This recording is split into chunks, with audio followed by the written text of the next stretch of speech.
welcome to my YouTube channel. On today's video, I want to teach you guys how to journal, the importance of journaling, and how it can be your own little therapy session. On my channel, I like to talk about transformation, empowerment, and personal growth. So if you're new here, please like and subscribe. I've never thought of talking about journaling as being a topic of discussion on how to do it until my friends asked me, why do I journal and what are the benefits of it? I'm here to give you guys 8 steps on how to journal so that one, it's effective, and so that you are pouring into your personal growth. I'm going to be dividing this video into 8 chapters. But instead of it being 8 chapters, I'm gonna do 8 moon phases. I love to journal at night, sometimes even in the morning. And when I journal, I usually look up at the moon and it gives me some sort of calmness and inspiration. So why not teach you guys a little bit about the moon phases if you don't know them already. I hope you guys enjoy this video and thank you so much for watching. Step number 1 when it comes to journaling is these 2 materials, a notebook and a pen. And yes, I know it sounds so simple, so easy, and it is.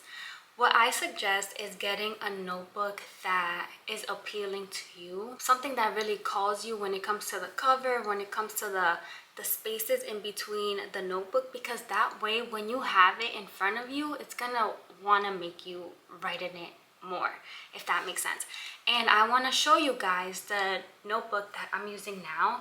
I have had it for a while, but honestly I love it, and it actually looks a little beat up, but that's because I've had it for a while and I make sure to write in it front and back and I don't miss out on any spaces. The second thing that you need is pens. I actually bought a few of, so these pens right here, it comes with about 20 or like 12 of them. I bought these pens on Shein and they were about $4, and I love writing with them because they're all different colors. I like the way the style of the pen is and how thin the stylus is, and that just makes me want to write in my notebook even more. So make sure to get a pen and a notebook, or multiple pens and a notebook, and make sure that they are appealing. When something is more appealing to you, it's gonna make you want to use it even more. So let's say you go to the Equinox gym, and a really fancy gym, it's gonna make you want to go to that gym even more because it's just so appealing, because they have all of the equipments that you need to use. Rather than, let's say you have a gym at home and you only have 1 or 2 dumbbells, it's not gonna make you want to go as much because it's not as appealing. But when it is appealing, it's gonna make you want to use it a little bit more. The second thing that I like to do when it comes to journaling is playing music that's really calm and soothing. I make sure not to play any music that has lyrics in them. The only words and lyrics that I want to be in my mind and show up on the paper are my words. I don't want it to be what I hear in a song or on the radio or on TV. I want it to be only my words, and so the music that I pick, it's usually a reflection of how I'm feeling that day. I like to go on YouTube and look up piano instrumentals or calm meditating music instrumentals, and that just really helps me with the flow of my journaling, so that the words that come out onto the paper are the ones that are coming from me. Tip number 3 when it comes to journaling, make sure that you are in a comfortable setting. I sometimes journal at my desk, sometimes I journal on my bed, sometimes I journal outside on the patio, sometimes I journal on the floor. Doesn't matter where it is in your room, in your house, whether you decide to do it at a library, at a coffee shop, just make sure that it's somewhere where you really feel comfortable enough to let your emotions and feelings go. Sometimes when it comes to journaling, it can get really emotional. It can get really tough. You're finally saying all the things, all the thousands of thoughts that are going on through your head throughout the day, you're finally putting that on pen and paper, and it can get pretty emotional. So you want to be in a place that's comfortable, but I also suggest being by yourself when you're journaling so that you can just let yourself go and not care about what's around you, because it can get pretty emotional. For my beginners, you know where in your home or in your space you feel most comfortable, so I would go with that. Now, let's say you just don't know where to journal. I suggest journaling on your bed in case you don't have a desk or you just don't feel comfortable on the floor. Journal on your bed and make sure that one, your bed is done, your bed is clean, so that the only thing you have to focus on is what is right in front of you. The fourth tip that I have when it comes to journaling is to put your phone on D&D. If you're gonna take this time to self-reflect and for personal growth, go all in. Make sure you put your phone on D&D for at least 10 minutes.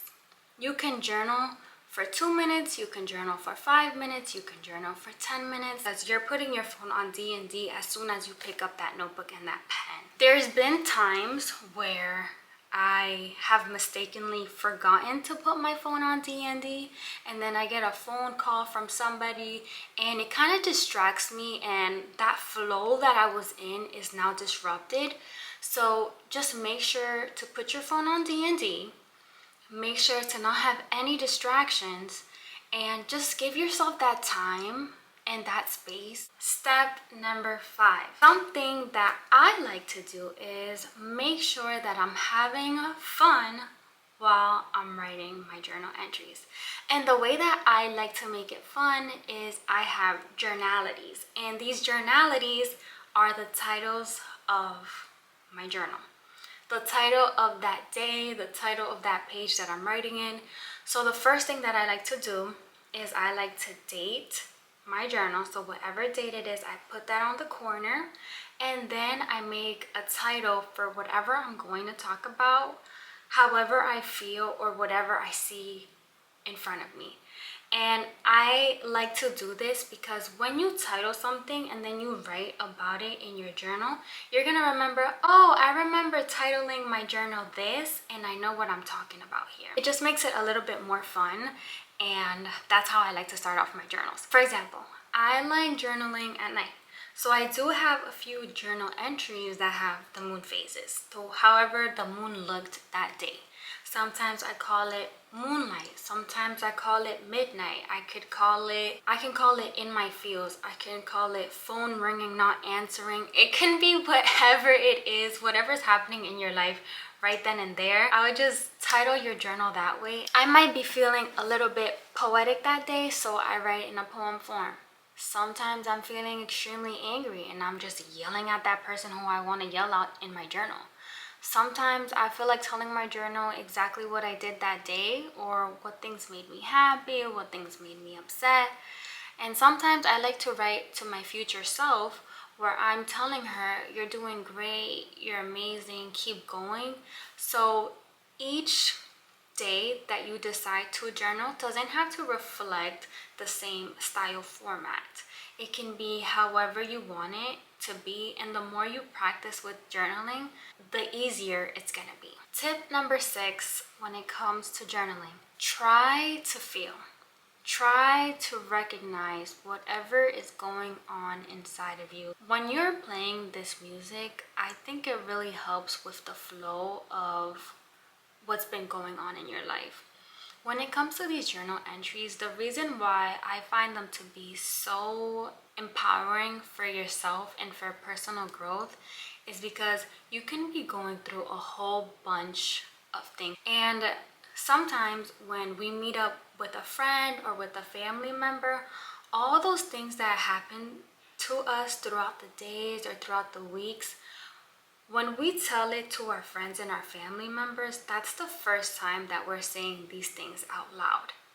And we might go to a friend or a family member for advice, for help, and when we're in the process of telling them the things that happen, you kind of get your own solution already just by saying these things out loud.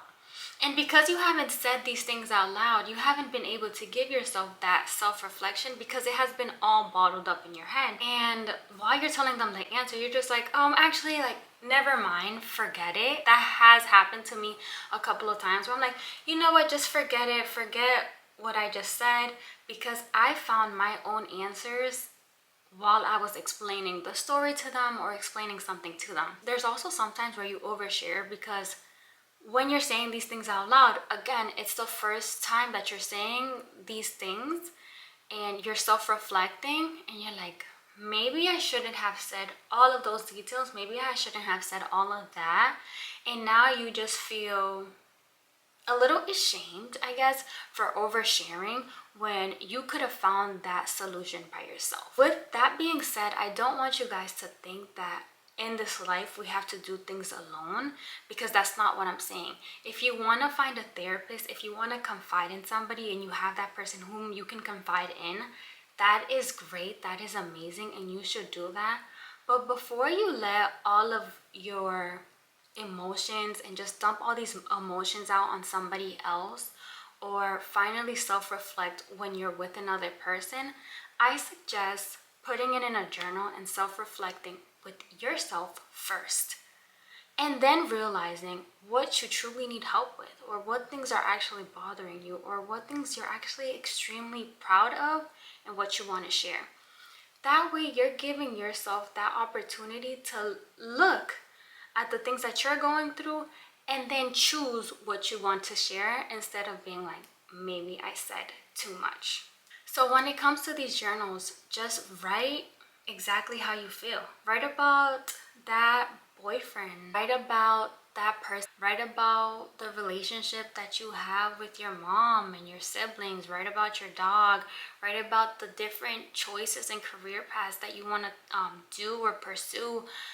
Write about how you want to focus a little bit more on yourself for these next 6 months, and you want to go to the gym and you want to try new things.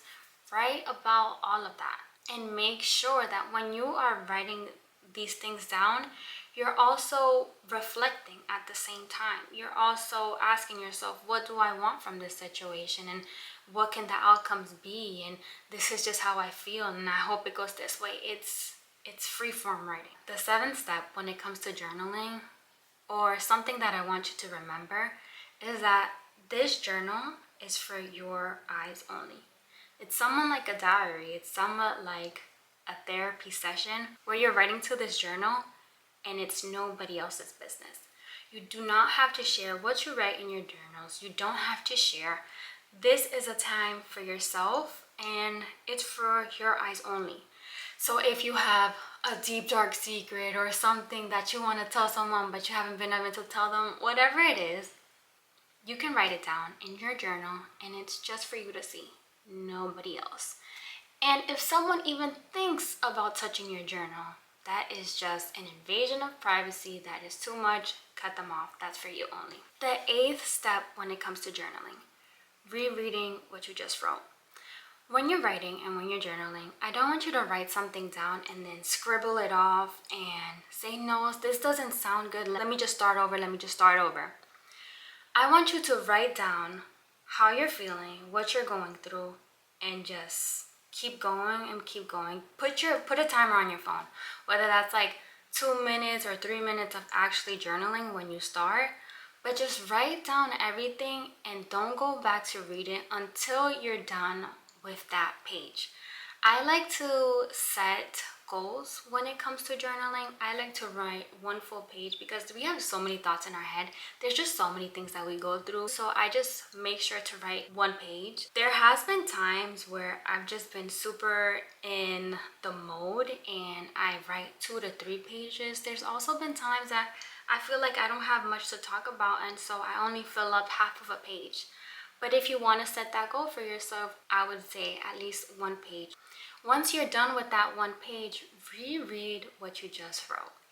I think that is the most empowering thing because you just let it all out on paper and now you're rereading the things that you just put so much thought and effort to, and that's when the emotions and feelings can really come through. That's when that self-reflection happens. That's when you say, wow, I was doubting myself, or I'm super excited about this and I can see it through my words.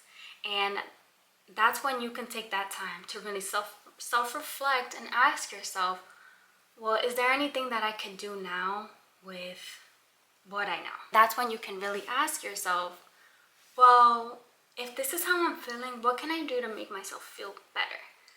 If this is how great I'm feeling, what can I do to get even better? Once I reread what I just wrote, it definitely completes that emotional cycle that I was going through, and I can just relax and let go and continue on with my day-to-day, continue on with my life, because we're gonna be going through things are gonna happen to us every single day, whether it is good, fantastic, amazing, down, bad, whatever it is. But when you take that time, whether it's every day, whether it's once a week, whether it's once a month, to really sit down with yourself and emotions or those feelings out and those thoughts out of your head, it's gonna help you so much, because that is a form of self-reflection, and that is a form of growth. Hope you guys enjoyed this video. I really hope that it encourages you to buy yourself a notebook or a pen, or use an old notebook that you have laying around and start journaling. Once you're done with your journaling and you have completed these 8 steps, please comment below if it changed you in any sort of way, if it made you feel good, if you feel the same. Please come back to the video and comment how it made you feel. Thank you guys so much for watching, and I'll see you